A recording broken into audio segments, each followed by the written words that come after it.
नमस्कार। आज का हमारा मोटिवेशनल वीडियो है। सफलता की पहली शर्त है अपना दिल और दिमाग एक जगह रखो। सफलता की पहली शर्त अपना दिल और दिमाग एक जगह रखो। कई बार आपने देखा होगा कि बच्चे, बड़े, सभी लोग बार बार अपनी डिसीज़न को चेंज कर लेते हैं। इससे क्या होता है कि आपका कभी भी जीवन में कोई काम में स्थायित्व नहीं आ पाता, जीवन में कहीं ठहराव नहीं आता और जो सफलता आप हासिल करना चाहते हैं वो सफलता तो आपसे कोसों दूर चली जाती है। इसका सबसे बड़ा इसका कारण यही है कि आप बहुत सारी सी चीज़ों में एक साथ इन्वॉल्व होना चाहते हैं। एक साथ व्यक्ति कई कामों को नहीं कर सकता। जो काम आपने अपने हाथ में लिया है और उस काम के साथ साथ उसका एक टाइम पीरियड होना चाहिए कि भाई ये काम हम इतने दिनों तक करेंगे, उसका कुछ तो टाइम लेकर के चलो। देखिए आजकल मैं आपको एक उदाहरण देती हूँ। देखिए आपने पहले समय में भी यदि आपने नाटक देखे होंगे या सुने होंगे, मंच पे भी नाटक देखे होंगे, तो पहले जो नाटक होते थे या पहले मंच पर लीलाएं चलती थी, रामलीला चलती थी, तो 15 दिन की मान लीजिए लीला चल रही है तो 15 दिन का सिस्टम होता था कि भाई 15 दिन ये चीज़ होगी। अब सीरियल चलते हैं। सीरियल पहले बनते थे, छोटे सीरियल बनते थे जो ज़्यादा से ज़्यादा 15-20 एपिसोड में ख़त्म हो जाते थे। अभी पाकिस्तान में वही रूल चल रहा है, वहाँ 15-20 25-30 बस इतने उसमें जो है एक सीरियल ख़त्म हो जाता है। यानी आपने एक टॉपिक लिया और उसको आपको 30 एपिसोड में फिनिश करना है, और वो भी कितने मिनट के? 30 मिनट के। 30 मिनट के 30 एपिसोड आपको करने हैं, जिसमें पूरा जो है एक जो भी आप थीम लेके चल रहे हैं, जीवन पे लेके चल रहे हैं या एक पर्टिकुलर किसी टॉपिक पे, लाइफ की किसी पर्टिकुलर उस पर लेकर चल रहे हैं, कोई आप सब्जेक्ट है जिसको आपने लिया है, लाइफ लिए या लाइफ का सब्जेक्ट लिया है, ये मैटर करता है।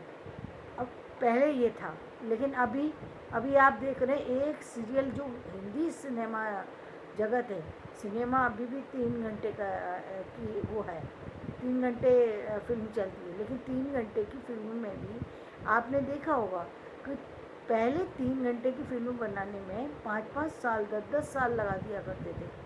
आजकल जो मेकर उस फिल्म को बना रहे हैं वो ज़्यादा से ज़्यादा समय लेते हैं तो 6 महीने, अधिक से अधिक 6 महीने, और मिनिमम तो 15 दिन में भी आजकल फिल्में बना दी जा रही हैं, 1 महीने में भी बना दी जा रही हैं, क्योंकि उनके पास सारा कुछ अब पूरा उन्हें पता है कि कितनी बड़ी फिल्म के अंदर कितने स्क्रिप्ट कितनी बड़ी होगी, उसमें पॉइंट कौन से होंगे।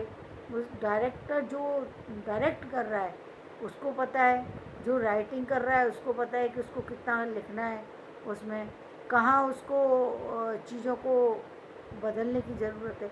इन सारी चीज़ों की उसकी नॉलेज है आज के समय में। यदि कोई व्यक्ति सीरियल बना रहा है, सीरियल के लिए भी उसको पता है कि उसमें कितने एपिसोड हैं। मान लीजिए जैसे बालिका वधू चला था, करीब 12 साल वो एपिसोड चले।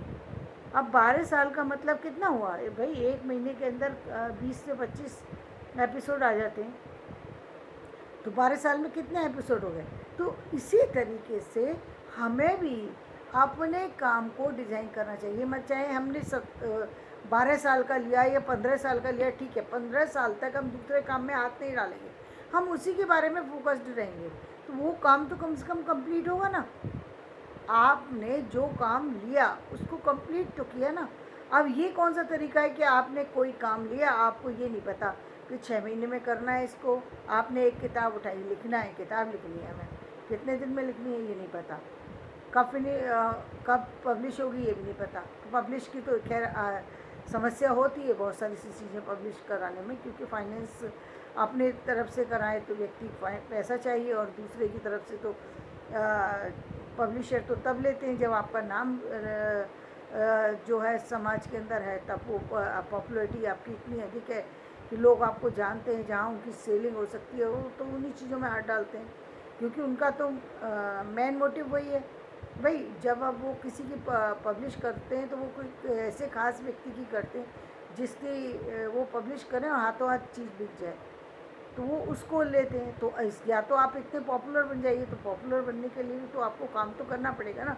जब तक आप अ, जब तक आप समाज के अंदर अपनी छवि नहीं बना पाते तब तक तो आपको काम करना ही पड़ेगा। तब तक आपको वो चीज़ें लेके, तो आपको अपना एक टारगेट लेके चलना है, कितने दिन के अंदर कौन सी चीज़ कंप्लीट करनी है, ये तो पता होना चाहिए।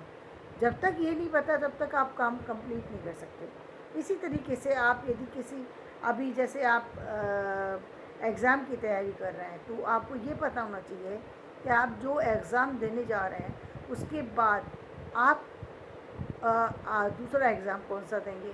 यदि आपकी एजुकेशन कंप्लीट हो गई है तो उसके बाद आप कौन सा जॉब लेंगे, कितनी सैलरी लेंगे, जॉब इंडिया के अंदर करेंगे, जॉब इंडिया से बाहर करेंगे, या इंडिया के ही अंदर दूसरे शहर में जाके करेंगे, गवर्नमेंट का जॉब करेंगे, प्राइवेट जॉब में जाएंगे, ये सब चीज़ें पता होना चाहिए।